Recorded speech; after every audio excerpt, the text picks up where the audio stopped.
ሰላም እንዴናችሁ በያላችሁበት ሁሉ ነገር ሰላም ነው። አሸይን አንድ ያላችሁ እሞኝላችሁ አለ በስቴስ ስትጎንዶሉ ማዳችሁ ላይክ እና ሼር ያደረጋችሁ ሐሳቦቻችሁ ለብዙዎች ቸኮለ ለዚህን ከልብ አመሰግናችኋለሁ። ሐሳቡ ሲሞቻችሁ 3000 ላይክ እንድትጎጭን በትትና ጎብዛችኋለሁ። ዛሬ ወደ ሚዛናችን ዘላችሁ የመጣ ነው ሰበር ዜና የአሜሪካው ፕሬዝዳንት ዶናልድ ጄ ትራምፕ በአንድ ሌሊት ውስጥ 4-5 መግለጫ ይሰጣል።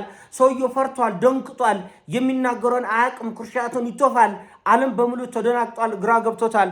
በእርግጥ በትናንትናው ዕለት በፓኪስታን በኩል የቀረበው የሰላም እቅድ ለዓለም የተወሰነ እፎይታ ሰጥቶ ነበር። ይሄ ነገር ግን እንደማይሳካ ደጋግሜ ነግሬያችኋለሁ። በፓኪስታን በኩል የቀረበው የሰላም እቅድ የአሜሪካ አሻጥር ነው። አሜሪካ የ45 ቀን የተኩስ አቁም ከተደረገ በኋላ ምን ሊሆን ሆርሙዝ ሰርጥ ይከፈታል፣ ነዳጅ እንደ ልብ ለዓለም ይከፋፈላል። በዛ መሃል እስራኤልና አሜሪካ በደንብ ተደራጅተውና ተጠናክረው አውሮፓውያኖችን አሳምነው ኢራንን ለመቅበር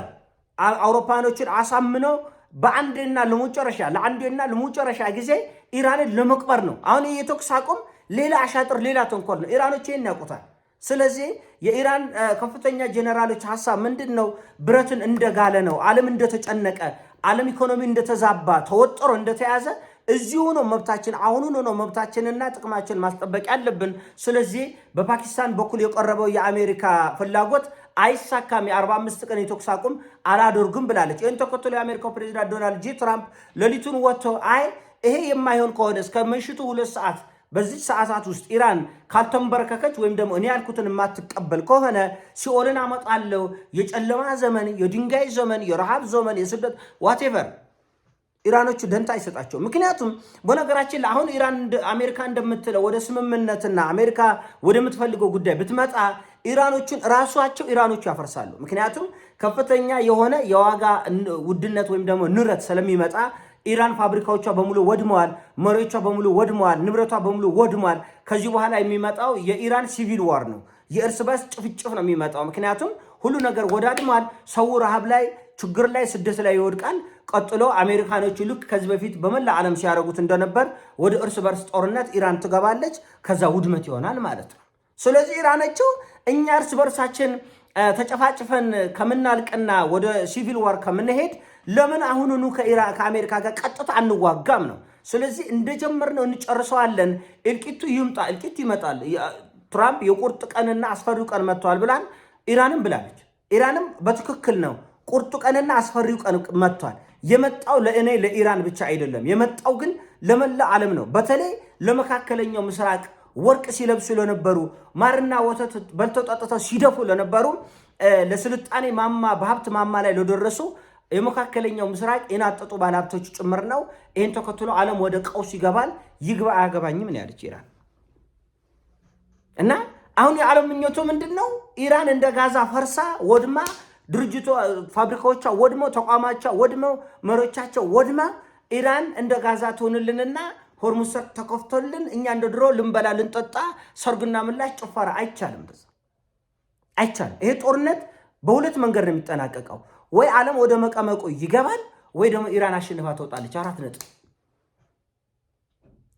ከሁለቱ በቀር ምንም አማራጭ የለም። ይሄ ግልጽ አድርጌ ነው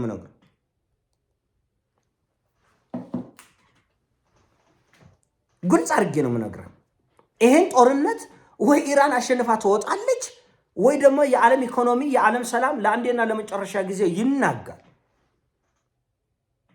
ማወቅ አለብን፣ ግድ ነው። አሁን ሰዎች የሚያስቡት ምንድነው? አሜሪካ ልክ ኢራቅ ላይ እንዳደረገችው፣ ሊቢያ ላይ እንዳደረገችው፣ ሶሪያ ላይ እንዳደረገችው ኢራንን ሙሉ በሙሉ ታሸንፋለች፣ ሆርሙዝ ሰርጥን ትከፍትልናለች። ከዛ እንደ ድሮ ነዳጅ እንደ ልባችን ሁሉ ነገር አሸይና አይሆንም።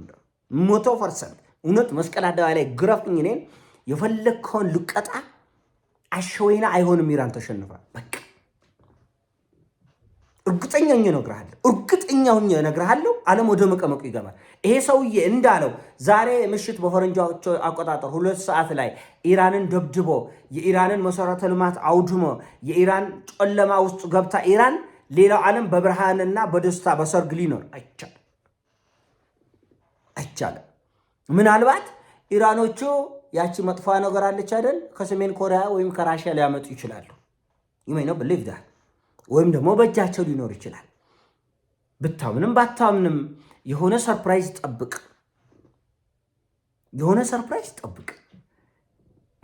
እርግጠኛው ይግሩ ነግራል እኔ ክረፈኝ መስኮል አደባባይ ላይ አልኩ። አንዲት አሁን ሰውየው ትናንትናም ደግሞታል ያለ እፍረት እኔ የኢራንን ነዳጅ ለአሜሪካ ለጓጉዝላችሁ የአሜሪካ ህዝብ ብሏል። በነገራችን እሱ ሌላ ጊዜ እናወራለን። አሁን ትራምፕ አውቋበድ ነው እብድ መስሎ የሚያደርጋቸውን ድርጊቶች በሙሉ ከሞላ ጎደል 80% የአሜሪካ ህዝብ ይቀበለዋል። ለምን? ጥቅማቸውን እስካስጠበቀ ድረስ የአሜሪካ ኮንግረስ በሙሉ አጨብጭቦ ነው የሚቀበል። ይህን ወቅ ለምን? ጥቅማቸውን እስካስጠበቀ ድረስ ዶንት ኬር። እና ይህንን በሌላ ፕሮግራም የምናየው ነው። ለምንድን ነው ኮንግረሱ ይህን እብድ ወፈፌ ሰው ያስቀመጠው የማይቃወመው ከስልጣን የማያወርደው ብለህ ብትጠይቅ እሱ የራሱ ምክንያት አለ። ጥቅማቸውን ስለሚያስጠብቅላቸው እሱ እንነጋገራለን። የሆነ ሆኖ አሁን በፓኪስታን በኩል የቀረበው የ45 ቀን የተኩስ አቁም ኢራኖቹ አይቀበሉ።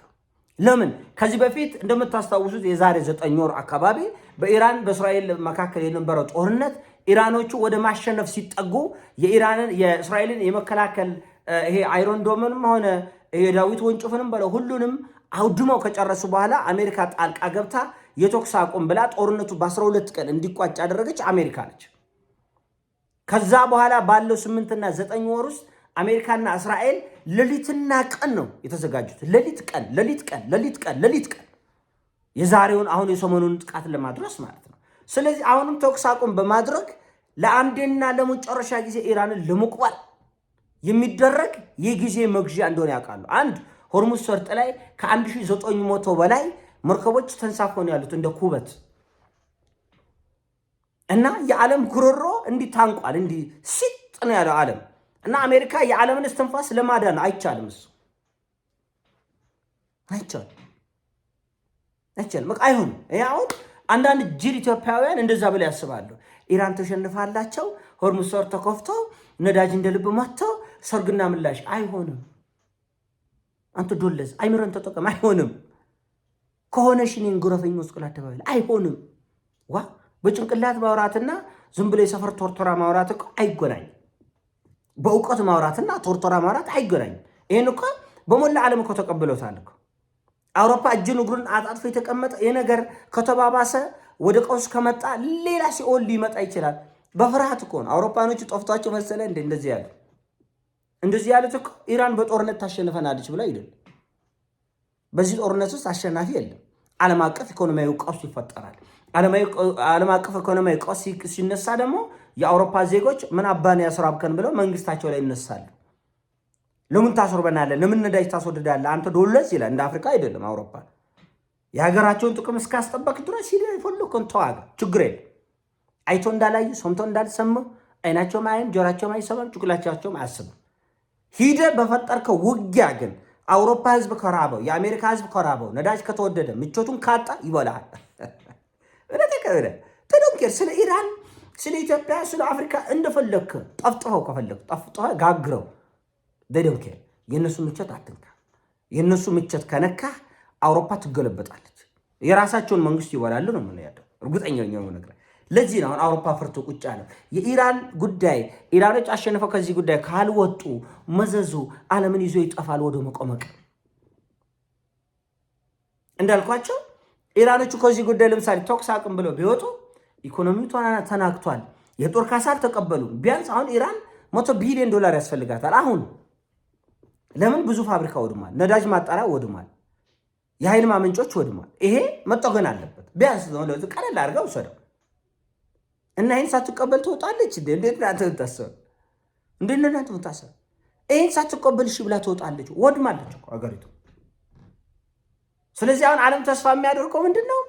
ኢራን ተደብድባ፣ ኢራን ወድማ፣ ነዳጅ ማጣሪያው፣ ኃይል ማመንጫው፣ ዩኒቨርሲቲዋ፣ ዜጎቿ፣ መሪዎቿ ከዛ እያለች ኢራን በሰላም ወደ ሰላም እጇ ትዘረጋለች። እንዴ እንጭጭ ጮቅላ ነው እንደዚህ የሚያስብ ገና አፍ ያልፈታ ከሹሩር ያልወረደ እንጂ አይምሮ ያለው ሰው እንዴት ይሆናል? የበሰበሰ ዝናብ አይፈራም። ኢራኖቹ በማዕቀብ ተሽበድብደው ኢኮኖሚያቸው ተጎድቷል። 2 ዙር ጦርነት ተከፍቶባቸዋል። ብዙ ዋጋ ከፍለዋል።